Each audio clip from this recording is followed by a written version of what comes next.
السلام علیکم ورحمۃ اللہ وبرکاتہ۔ ناظرین، میں آپ کا میزبان عمر فاروق مدنی، آپ دیکھ رہے ہیں نومی اسٹوڈیو۔ ناظرین کرام، سلطان صلاح الدین ایوبی کا جاسوسی کا نظام پوری دنیا کی جنگی تاریخ میں ایک مثال ہے۔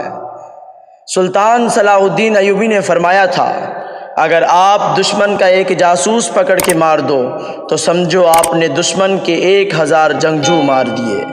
ناظرین کرام، سلطان صلاح الدین ایوبی کی دور میں ان کا ایک جاسوس فلسطین سے واپس آیا اور صلیبی فوج کے بارے میں مکمل معلومات دی۔ سلطان نے اس کو تنخواہ کے علاوہ قیمتی تحائف دیے۔ ناظرین کرام، اس پر فوج کے سپاہیوں نے اعتراض کیا، ہم لوگ ہر میدان میں آپ کے ساتھ لڑتے ہیں، ہمیں قیمتی تحائف کیوں نہیں دیے جاتے؟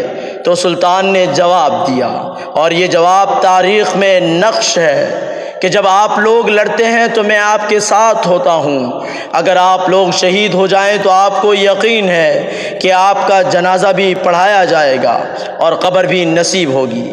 مگر میرے جاسوس، ناظرین کرام، میرے جاسوس وہ گمنام سپاہی ہیں کہ اگر پکڑے جائیں تو انہیں کفن بھی نصیب نہیں ہوتا۔ یہ میری آنکھیں اور کان ہیں جن سے میں میلوں دور دشمن کو دیکھتا اور سنتا ہوں۔